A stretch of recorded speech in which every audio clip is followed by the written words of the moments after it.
In the late summer of 1978, 6 weeks after my father's funeral, the county clerk read out what he had left me. 60 abandoned bee skeps stacked behind the old milk house, half of them collapsed, all of them empty of anything a buyer would call honey.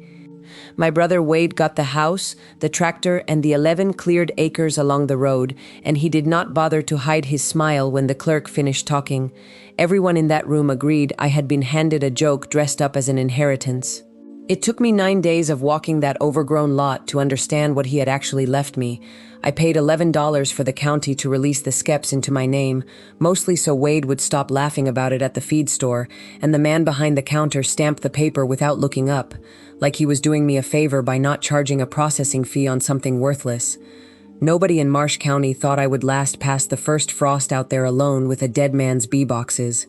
I did not know a thing about bees. I knew orchards, because my father had run one before it went to seed, and I knew that Wade had already talked to a man in town about bulldozing the milk house lot to put in a second driveway. He told me that himself, at the funeral dinner, over a plate of ham he had not offered to share, and he said it the way a person says something they expect no argument about. I asked him for 2 weeks before he touched any of it. He gave me one, and only because our mother's sister was still in the room to hear him say it. The first skep I opened was empty except for a mouse nest and a smell like old wax and rain. The second was the same. By the fourth, I had given up expecting anything, and was only counting them out of stubbornness, the way you finish a chore you have already decided is pointless, and it was in the 9th box, wedged under a comb gone black with age, that I found the first jar. It was not honey inside it. It was folded paper, dry as a leaf, and my father's handwriting on the outside of the fold, facing up, like he had left it there to be found by exactly no one but me. My father died on a Tuesday in July, out by the fence line, with a pair of pliers still in his hand and a roll of wire half-strung behind him. He was 61 and had not seen a doctor in longer than that, and the county coroner said his heart had likely been giving out for a year before it finally did. I was 23, living 40 minutes away in a rented room above a hardware store, working the register at a feed supply, and putting most of what I earned toward a car payment on a truck that broke down more than it ran. I had not spoken to my father in 11 months, not out of anger exactly, more out of the slow drift that happens between a man who does not call and a daughter too proud to call first. Wade had stayed close to him. Wade had stayed on the land, in the good house, running what was left of the orchard operation into a smaller and smaller shape every year, blaming the weather, the market, the deer, anything but the fact that he had never once pruned a tree before June, when June was already too late. I knew that about him and had said nothing, because saying something to Wade had never once changed what Wade did next. The funeral was small. Half the county came because they had known my father when the orchard still shipped 40 bins a week to the co-op, and the other half came out of the kind of obligation people pay to a name more than a person. I stood near the back of the church and watched Wade accept condolences like a man accepting congratulations, and I did not correct anyone who assumed the land was already settled in his favor. It mostly was. My father's will, when the clerk finally read it out 3 days later in an office that smelled like carpet cleaner and old coffee, gave Wade the house, the equipment, the 11 acres of cleared and workable orchard ground along County Road 9, and what remained of the operating account, which was not much but was more than what I got. What I got was a line item near the bottom of the page, written in the dry language lawyers use to make an insult sound procedural, 60 bee skeps, located on the unimproved parcel behind the milk house, condition unknown, value unassessed. Wade laughed when the clerk read that part. He did not laugh loud, and he did not laugh long, but he laughed, and our Aunt Ruth turned in her chair to look at him, and he stopped, but the damage of it sat in the room like smoke that would not clear. I did not ask why our father had done it that way. I did not trust my voice enough yet to ask anything out loud. I signed where the clerk told me to sign, took my copy of the paper, and drove the 40 minutes back to my rented room with the windows down because the truck's air conditioning had quit sometime in May, and I had not found the money to fix it. I did not cry on that drive. I want to say I did, because it would make a better story, but the truth is I mostly felt tired, the specific tiredness of a person who has just learned exactly how little she was worth to be handed, and who has to get up for a shift at the feed store the next morning regardless. I went out to the property the following Saturday, mostly to see it before Wade's bulldozer man got there, and mostly because I did not know what else to do with a Saturday that had my father's absence sitting in the middle of it. The milk house stood at the far edge of what used to be pasture, a squat structure of gray barn wood with a roof that sagged in the middle like it had been carrying something heavy for a very long time. Behind it, in two uneven rows running toward the tree line, sat the Skeps. I had expected them to look like something from a picture book, tidy domes of woven straw, but what I found were 60 variations on collapse. Some had lost their tops entirely to weather and sat open like broken teeth. Others leaned against each other for support, propped by nothing but their own decay and the decay of their neighbors. A few had trees growing up through where their bases had rotted into the ground, saplings no more than a season or two old, thin and defiant, as if the earth itself had decided to put something living in a place my father had apparently given up on. I stood at the edge of the lot for a long while without moving closer. Marsh County had exactly one beekeeper still working, a man named Elton Pruitt, who kept modern hive boxes out past the grain elevator and sold jarred honey at the Saturday market, and everyone who knew anything about bees had told Wade, and Wade had told me at the funeral dinner with more relish than the topic deserved, that Skeps like these had been outlawed from serious use for decades. You could not inspect them without destroying the comb. You could not treat them for disease without tearing them apart. They were, by any modern measure, worthless, a beekeeping method abandoned everywhere except in places too stubborn or too poor to modernize. My father had apparently been both. I walked closer anyway, stepping over grass gone to seed and the rusted teeth of an old harrow someone had left leaning against the milk house wall decades before I was born.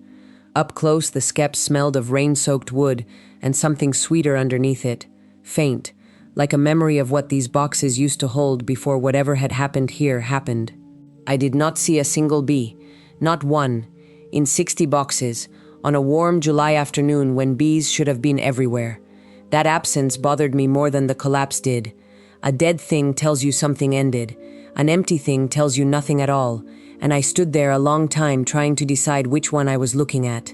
Elton Pruitt was 74 years old and had been keeping bees since before Marsh County had a stoplight. And when I drove out to his place the following week to ask him what a person did with 60 dead bee Skeps, he laughed at me too, though his laugh landed different than Wade's had. His was the laugh of a man who found something funny and something sad tangled together and did not know which one to lead with. "You do not do anything with them," he told me, standing in his own neat rows of white modern boxes, each one humming faintly with a life mine did not have. "Skeps like your daddy's went out of style before I was your age. No frames, no way in without cutting the comb loose from the walls, no way to check for disease or mites without killing the whole colony trying." He said the word colony like it was already a formality, since as far as either of us knew there were no colonies left in any of them, just wood and old wax and whatever the weather had done over however many years those boxes had sat untouched. I asked him why my father would have kept 60 of a thing that useless. Elton went quiet at that, longer than the question seemed to need, and when he answered he did not look at me. He looked at his own hives instead, like the answer was easier to give to bees than to a person. "Your daddy was not a fool," he said finally. "Whatever he was not that." I did not know what to do with the compliment, if that was what it was, so I thanked him for his time and drove back to the milk house lot with the truck windows down and the July heat pressing in anyway. I stood among the Skeps again that evening, in the low orange light that made even ruined things look briefly worth something, and I noticed for the first time that not all 60 boxes were identical. Most were the plain woven straw domes I had expected, but a run of them near the back, maybe a dozen, were built of wood instead, hand-joined, with a care in the corners that the straw ones did not share. My father had not just collected Skeps. Somewhere in the mess of this abandoned lot, he had built some of them himself, and a man does not spend that kind of hour on a thing he intends for no one to ever open. Wade gave me until the 1st of September before the bulldozer man came, which he framed as generosity, and I understood as the length of time it would take him to line up a second job for the machine elsewhere. I quit the feed store 2 weeks after the funeral, not because I had a plan, but because commuting 40 minutes each way left no daylight for anything else, And something about standing in that lot with the wood-built Skeps had put a plan-shaped hole in me that I intended to fill with something before September arrived. I moved into the milk house itself, which had a single dry room at one end that my father had apparently used for storage, and I hauled in a cot and a lantern and enough canned food to make the arrangement look intentional rather than desperate. Wade did not say much when I told him. He said the place did not have running water, as if I had not already noticed the hand pump out back, and he said I was welcome to waste my time however I pleased as long as it did not slow down September. I told him it would not. I did not entirely believe myself. The first week I spent simply cataloging what I had, walking the rows with a notebook and a pencil, numbering each skep and noting its condition, straw or wood, collapsed or standing, empty or unknown. It was slow, unglamorous work, the kind that produces no visible progress at the end of a long day, only a notebook a little fuller than it had been that morning. My hands blistered from prying rotted lids loose to check inside. I found wasp nests, old and empty. I found a family of field mice that scattered indignantly when I finally worked open skep number 31.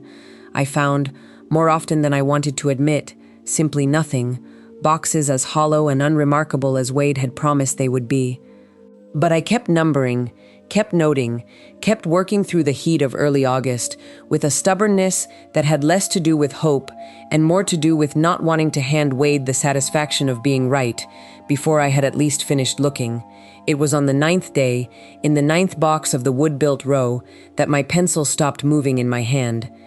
The jar inside the 9th skep was not honey, and it was not empty either, and for a moment I sat back on my heels in the dirt and simply held it without opening it, turning it over in the low evening light to look at the fold of paper pressed against the glass. My father's handwriting faced outward, small and cramped, the way it always was, the same hand that had signed my school permission slips and written grocery lists on the backs of feed receipts. I worked the lid loose with hands that were shaking more than the August heat accounted for, and I drew the paper out carefully, because it had the dry brittleness of something that had waited a long time to be touched again. It was not a letter, not exactly. It was a page torn from a ledger, the kind my father had always kept for the orchard accounts, and on it, in columns, was a record of dates going back 11 years, each date followed by a weight in pounds and a dollar figure beside it. I did not understand what I was looking at, not at first, because the numbers made no sense set against 60 boxes that Elton Pruitt had told me could not even be properly harvested without destroying them.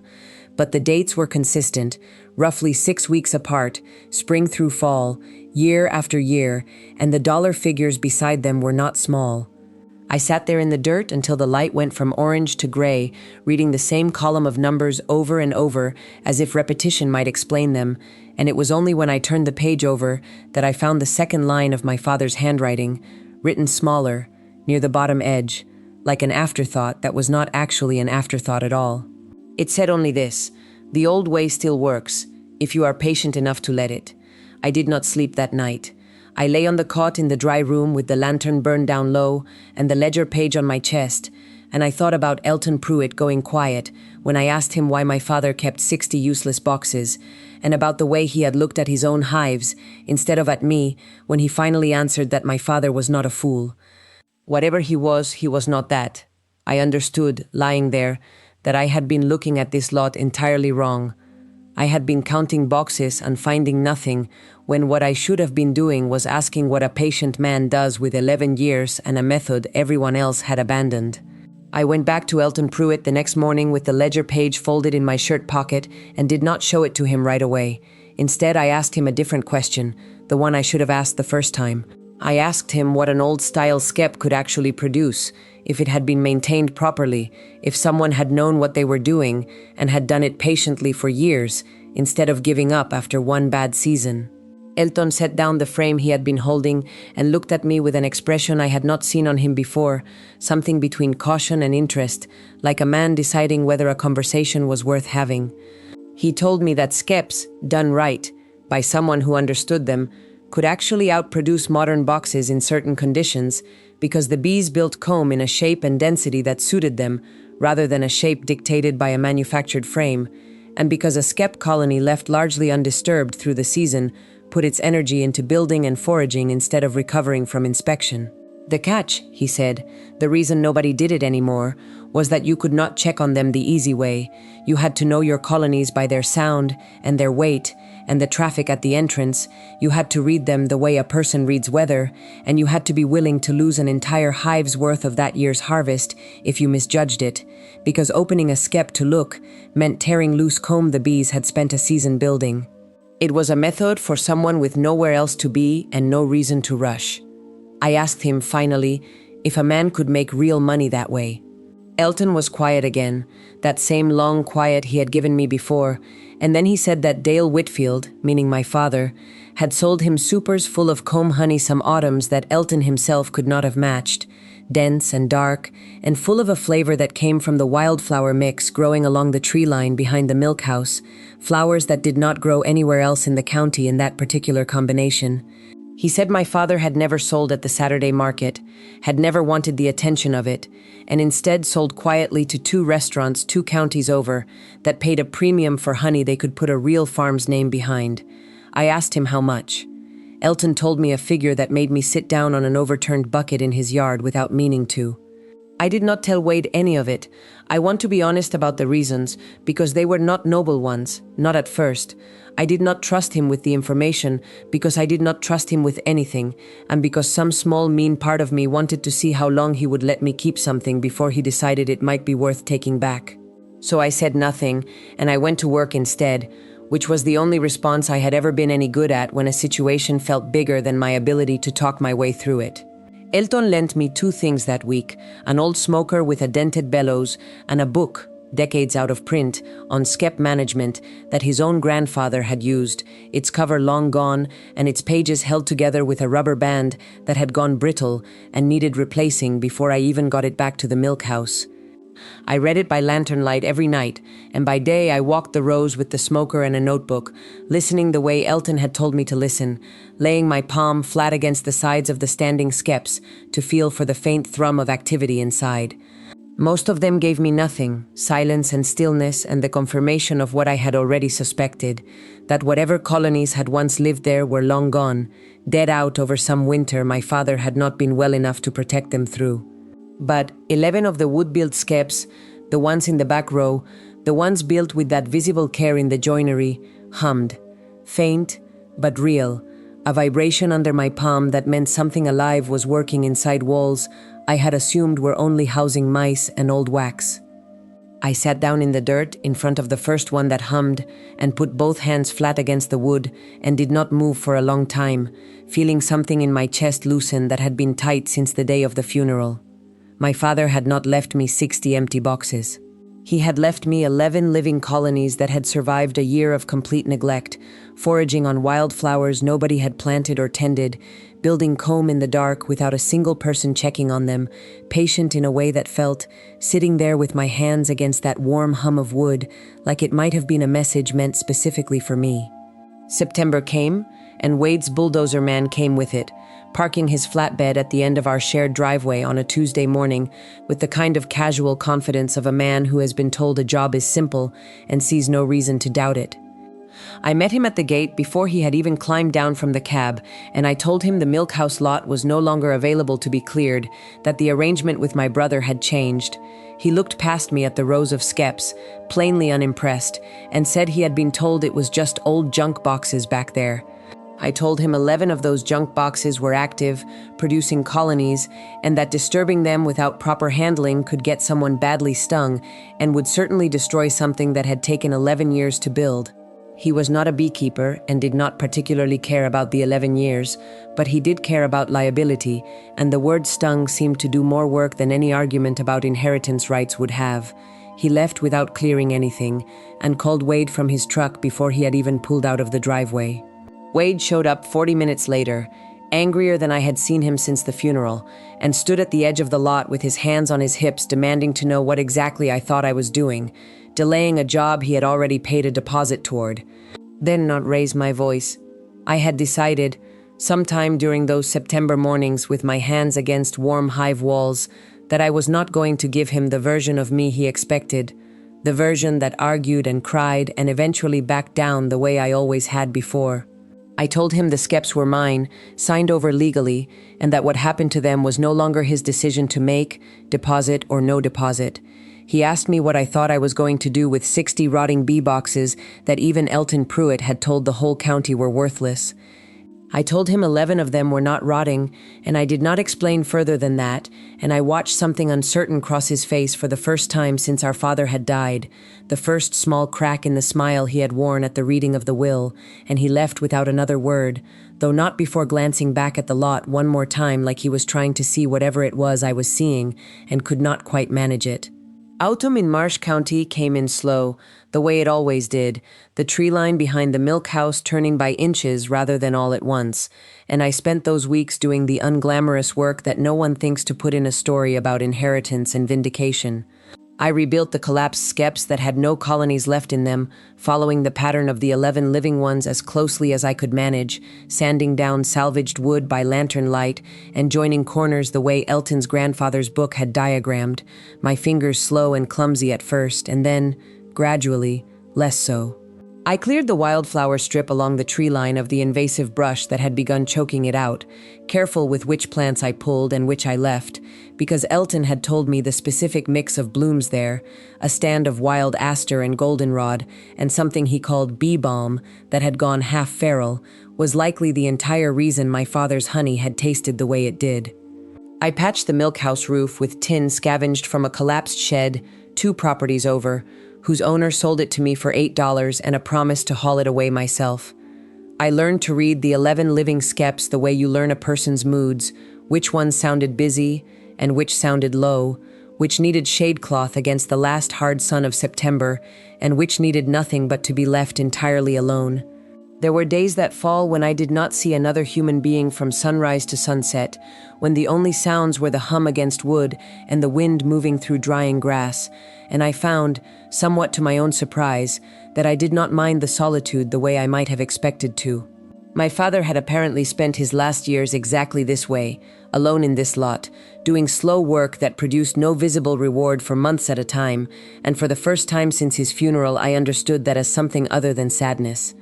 I found, tucked into the corner of one of the rebuilt Skeps, a second jar, this one holding not a ledger page but a photograph, faded, of a much younger version of my father standing in this same lot with a woman I did not recognize, both of them laughing at something outside the frame, the Skeps behind them new and freshly built, and standing in rows twice as long as what remained now.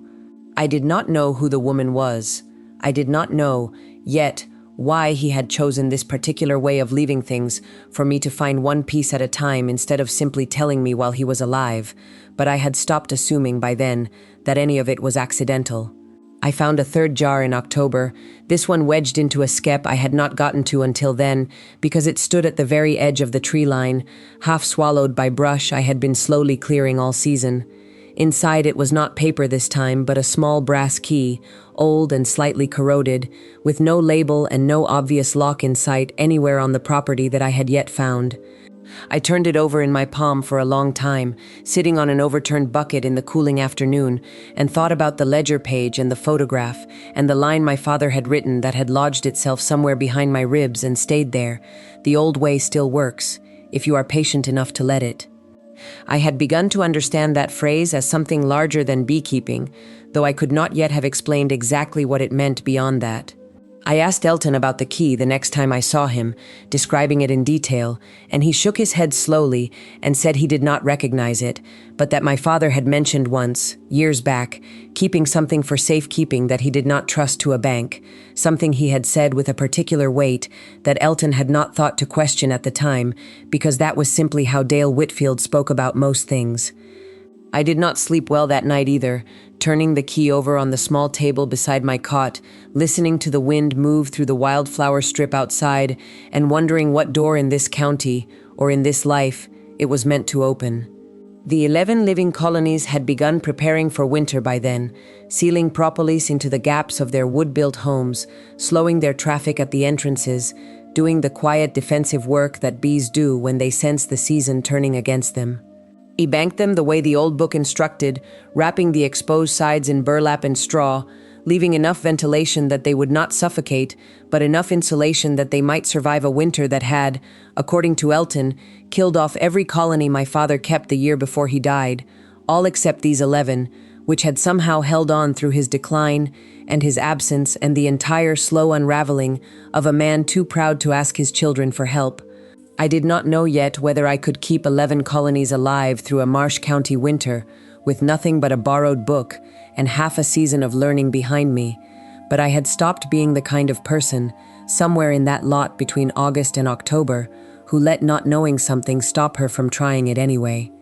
Wade came back twice more that fall, each time with a different argument dressed up as concern. The first time he brought our Aunt Ruth along, clearly hoping her presence would soften whatever refusal I gave him, and suggested gently, in the voice he used when he wanted something, and thought gentleness would get it faster than demanding, that living alone out at the milk house with no running water and winter coming was not safe for a woman by herself, and that I should consider moving back into town, perhaps even into a spare room at his place, and letting him handle the lot properly once spring came. I told him the lot was being handled properly, and Ruth, to her credit, asked what exactly I meant by that, and I found myself telling her about the 11 living colonies, the ledger page, the honey that had gone to 2 restaurants 2 counties over for a price that had made me sit down on a bucket without meaning to. Wade's face did the thing it had done at the gate in September, that small, uncertain crack, but this time it did not close back up as quickly. Ruth asked to see the ledger page, and I let her, and she read it twice, slowly, and then looked at Wade with an expression I did not entirely understand until later, something that might have been disappointment, aimed not at me but at him, for having laughed at the reading of the will, without once wondering why a careful man had made a careful choice. The second visit, closer to the first frost, Wade came alone, and this time he did not talk about safety or spare rooms. He stood at the edge of the lot for a long while without saying anything, watching me work the wrap around the 9th skep, the one where I had found the first jar, and when he finally spoke it was not a demand at all, but something smaller and harder for him to say, an admission that he had assumed, the day of the funeral, that our father had simply run out of things worth leaving me, and had scraped together whatever was left over. He said he was starting to wonder if that assumption had been wrong. I did not gloat, because gloating had never once made a hard year easier, but I told him the truth, which was that I did not yet know what all of it added up to either, only that it was clearly more than either of us had been told to expect, and that I intended to find out the rest of it on my own timeline, not his. Winter arrived hard that year, harder than Elton had predicted, with a cold snap in late November that dropped temperatures low enough to crack the pump handle I had been using for water and send me hauling jugs from town for 6 weeks until I could afford the part to fix it. I worried constantly about the 11 colonies, walking out to press my palm against the wrapped Skeps some mornings before I had even had coffee, listening for the faint hum that told me they were still alive in there, still clustered tight around whatever warmth they could generate together in the dark. Elton had warned me that skep colonies could not be checked the way modern hives could, that I would simply have to wait out the cold months not knowing, trusting the wrapping and the placement and whatever my father had understood about siting these particular boxes against the tree line where they got morning sun but afternoon shelter from the wind that came hardest off the western fields. I filled the waiting with other work. I read Elton's borrowed book until I had nearly memorized it, and then borrowed 2 more from a county library 40 minutes away, on wildflower cultivation, and on the restaurant trade my father had apparently been quietly supplying for years without a single person in Marsh County knowing about it. I drove, one gray December afternoon, the 2 counties over to the first restaurant listed faintly in pencil on the back of the ledger page, a small place with exposed brick and a chalkboard menu, and asked to speak to whoever had been buying honey from Dale Whitfield. The woman who came out from the kitchen, an owner named Carol, went quiet in a way I was beginning to recognize as the particular quiet Marsh County reserved for talking about my father, and told me she had wondered, all through the fall, why the deliveries had simply stopped without a word, and had assumed, not unkindly, that he had either died or lost interest, and had been sad either way not to know which. I told her he had died in July. She was quiet again, and then she asked, carefully, whether the honey might be coming again, whenever the bees allowed it, because she had never found anything since that tasted the way his had, and her customers asked about it more than she had ever admitted to him directly, not wanting to inflate the price he was already charging her. I told her I did not know yet, but that I intended to find out, and drove home in the dark, turning that conversation over the whole way, understanding for the first time that whatever my father had built out at that milk house had a reputation attached to it that had nothing to do with Wade's opinion or the county's laughter, a reputation built quietly, 2 counties away, among people who had simply been waiting to see if it would return. The 11 colonies survived the winter. All 11, and I knew it on the first genuinely warm morning in March, when I walked out to the lot before the frost had fully lifted and heard, before I even reached the rows, a sound I had not heard since the previous autumn, a low, steady traffic of movement at the skep entrances, bees emerging in cautious numbers to test the air and the light. I stood among them for a long time that morning, longer than I needed to, feeling something in my chest that I did not have a clean word for, something between relief and a kind of grief that had finally found somewhere useful to go. I had kept them alive. I had done it with a borrowed book and a stubborn refusal to let Wade's certainty become my own, and they had rewarded that stubbornness by simply continuing to exist, which felt, standing there in the cold March light, like the largest thing anyone had ever given me. It was that same week, prying loose a rotted board from the milk house's dry room while I looked for a place to store new equipment, that I finally found what the brass key opened. Behind the board, set into the wall itself, was a small metal box, the kind sold decades ago for storing important papers against fire, and the key turned in its lock on the first try, smooth despite the corrosion, like it had been oiled more recently than the rest of its appearance suggested. Inside were deeds, not to the milk house lot, which I already had, but to a further 18 acres adjoining it that Wade did not know existed, purchased by my father 11 years earlier under a slightly different version of his name, the kind of quiet paperwork error a careful man makes on purpose when he wants something kept separate from the rest of an estate that other people are watching closely. There was also a savings passbook from a bank 2 counties over, the same 2 counties where the restaurants were, showing 11 years of small, steady deposits that added up, by the final entry made only weeks before he died, to a sum considerably larger than anything Wade had inherited in tractors and cleared acreage. And there was a letter, finally, addressed to me by name, which I had been half expecting and half dreading since the first jar, and which I did not read all at once but in pieces, over the course of that entire long afternoon, sitting on the floor of the dry room with March light coming thin through the one small window, because some sentences needed more room around them than others to be understood.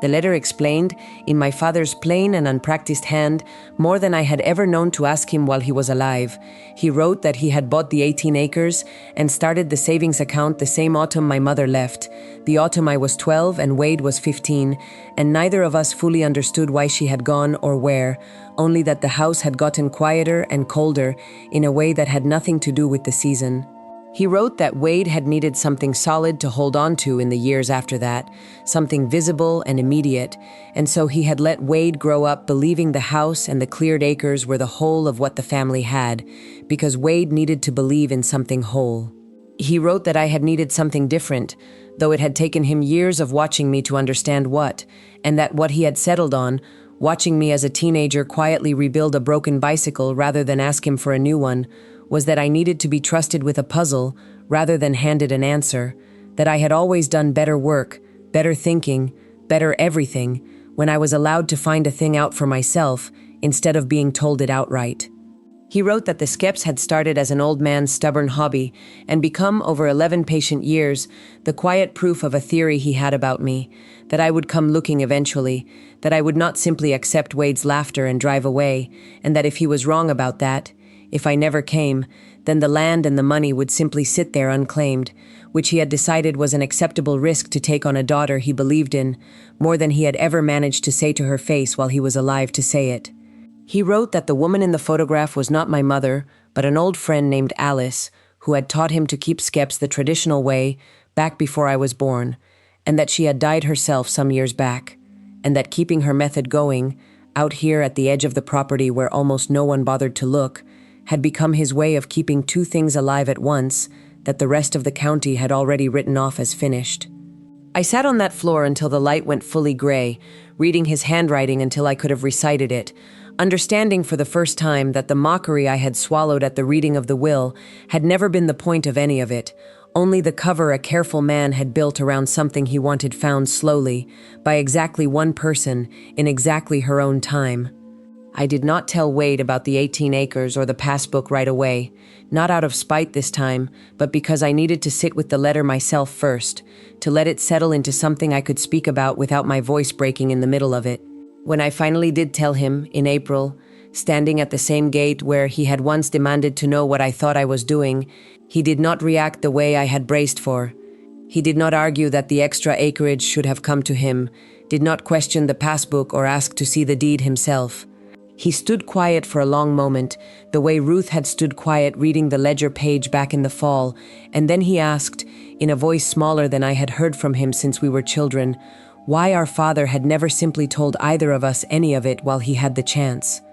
I did not have a clean answer, only the one from the letter, that our father had believed I needed to find things out rather than be told them, and that Wade had needed something solid and immediate rather than a puzzle, and that maybe, in his own limited and imperfect way, our father had been trying to give each of us exactly the inheritance that would actually help us, rather than the one that would simply look fair on paper. Wade was quiet again, and then he said something I had not expected from him in over a year of watching him smile at things that hurt me, which was that he was sorry, plainly, without qualification, for laughing at the reading of the will, and for the bulldozer man, and for assuming that 11 cleared acres and a house made him the child our father had trusted more. I told him I did not need the apology to feel like it undid anything, but that I appreciated him saying it anyway, and we stood at that gate for a long while without either of us adding much else, watching the 11 colonies work the wildflower strip in the distance, their traffic steady now in the warming spring air, gathering the same nectar that had, 11 years ago and 11 years before that, in colonies going back further than either of us could trace, made a honey that 2 restaurants 2 counties over had never managed to replace with anything else on the market. By May, the wildflower strip along the tree line was in its fullest bloom, aster and goldenrod not yet flowering that early, but the bee balm coming in thick and purple red, and I spent that month doing the work Elton had warned me was the real test of a skep keeper, which was learning to harvest without destroying the very thing that made the honey worth harvesting in the first place. He came out twice a week that month to teach me directly, an old man in his 70s kneeling in the dirt beside a woman not yet 25, both of us reading the weight and the sound of a hive the way you read a person you have known a long time without needing them to say anything out loud. I lost one small section of comb my first attempt, cut it wrong and had to watch the bees work double to repair what my clumsiness had cost them, and Elton did not scold me for it, only told me that every skep keeper he had ever known, including my father, had lost comb their first several seasons, and that the ones who quit after the first mistake were never the ones who ended up with anything worth selling anyway. I did not quit. I harvested that first proper batch in late May, dense dark comb honey exactly as Elton had described it, and I drove it myself, 2 counties over, to the restaurant where Carol had asked me back in December whether the honey might return. She tasted it standing at her own counter, closed her eyes the way people do when a flavor catches them off guard, and told me it tasted almost exactly like his, almost, with something slightly different underneath that she could not quite name and did not seem to mind not naming. I told her the wildflower mix had grown a little wilder in the year since anyone had properly tended it, and that the honey she was tasting was probably its own thing now, related to what my father made but not identical to it, the way a child is related to a parent without being a copy of one. She bought the entire batch on the spot, at a price that made me do the math twice in my head before I trusted it, and asked whether I could commit to a regular delivery once the main summer flow came in. I told her I could, and meant it, standing in that small brick kitchen with empty jars in a crate at my feet and 11 colonies waiting for me 2 counties away, colonies that had survived a dead man's decline and a full winter of neglect, and had somehow, through all of it, kept building toward exactly this moment. What none of us expected, not Elton, not Wade, not even me with my notebook full of careful observations, was what the bees would do to the rest of the property once their numbers began to recover in earnest through June. Wade had held onto the 11 cleared acres of orchard ground along County Road 9, the good land, the land everyone at the reading of the will had assumed was the entire inheritance worth having, and he had spent the spring doing what he always did, pruning too late and spraying too little, and watching the fruit set the way he always had, thin and uneven, more blossom than the trees ever managed to carry through to harvest. But that June, for the first time in years, the trees along the fence line closest to the milk house lot came in heavy, heavier than Wade had seen since he was a boy working the orchard alongside our father, and it took Elton, walking the rows with Wade at my invitation one warm evening, to point out what neither of us had put together ourselves. That 11 recovered colonies working a wildflower strip at full strength did not stay contained to that strip, that bees forage for miles in every direction, and that Wade's orchard blocks, understaffed and underpollinated for years by whatever wild insects happened to wander through, had suddenly gained 11 hives worth of dedicated pollination without Wade lifting a single additional hand to earn it. The blocks nearest the property line set nearly twice the fruit they had the year before. The blocks farther out, beyond easy bee range, stayed thin the way they always had, which made the pattern impossible to argue with once you saw it laid out block by block across the acreage. Wade stood in his own orchard that evening looking at trees bent low with more apples than he had bins to hold, and I watched him understand, slowly and without needing me to explain it further, that the thing he had laughed at during the reading of the will,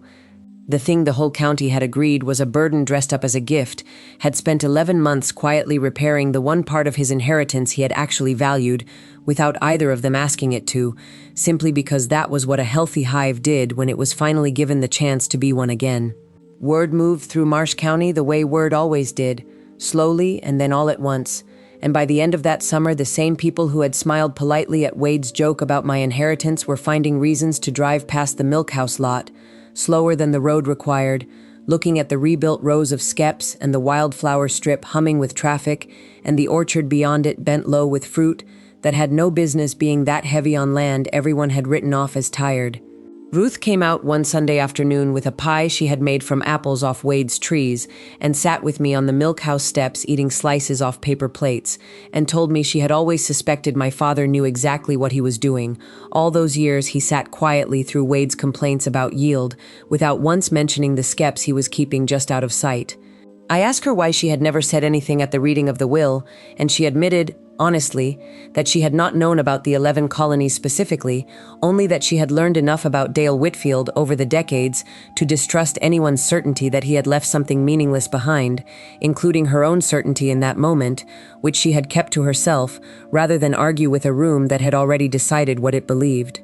I did not hold that against her. It was, I had come to understand over that long, strange year, the exact same instinct that had made the whole county so quick to laugh in the first place, the comfortable habit of assuming a thing looks worthless because it is easier than sitting with the discomfort of not knowing yet. Elton told me, that same summer, that he had not seen a Marsh County orchard block produce like Wade's fence line trees in over a decade, and that word of it had reached even the Agricultural Extension Office 2 towns over, who sent someone out to ask polite questions about pollination density and wildflower management. Questions I answered as best I could, while privately thinking that the true answer, the one I did not offer them, was simply that a dead man had spent 11 patient years building something nobody thought to value, and had trusted his daughter to be the kind of person who would eventually go looking for it instead of walking away. I built 12 new Skeps that second autumn, splitting 2 of the strongest original colonies the way Elton had finally judged me ready to attempt, and stood the new boxes in a 3rd row that extended the original 2 toward the tree line where the 18 secret acres began, acres I had decided, after long thought and one more conversation with Wade at the gate, to develop slowly and separately from his side of the operation, rather than fold them into a single shared enterprise that might eventually breed the same old resentments in some new shape. He had agreed to that division without argument, which told me more about how far he had come since July than any apology could have. I hired no one that year, did all the joinery and the wrapping and the harvesting myself, because I had learned, sitting alone in that lot through an entire cycle of seasons, that the patience the work demanded was not a burden to be minimized with more hands, but the entire point of the exercise, the thing my father had apparently understood about me before I understood it about myself. Carol's restaurant took every jar I could produce that second year and asked for more than I had, and a second restaurant, recommended by Carol herself, placed an order I very nearly could not fill. I thought, some evenings that fall, about the version of myself who had stood at the edge of that lot the first Saturday after the funeral, counting collapsed boxes and finding nothing, certain that Wade's laughter had been the accurate assessment, and my father's will had simply been the last mistake of a tired old man running out of things to give. I did not recognize much of her anymore, standing now among 60 rebuilt and expanding Skeps with hands calloused in an entirely new pattern than the ones the feed store register had left on them, and I understood, finally, watching the last light of October fall gold across rows that had once looked like nothing but ruin, exactly what 9 days of patient counting had actually been the beginning of. Wade brought his own children out to the lot the following spring, 2 kids young enough to be more interested in the bees themselves than in anything either of us remembered about the will, and I watched him kneel down beside his daughter and press her small palm flat against the side of a skep, the way Elton had once shown me, telling her to feel for the hum, to listen for something alive working quietly in the dark, where you could not see it directly. I did not say anything about the irony of that moment, did not need to, because I could see on his face that he understood it without me pointing it out. The same man who had laughed at the reading of the will, now teaching his own child the exact lesson our father had apparently spent 11 years trying to teach both of us, without either of us noticing until it was almost too late.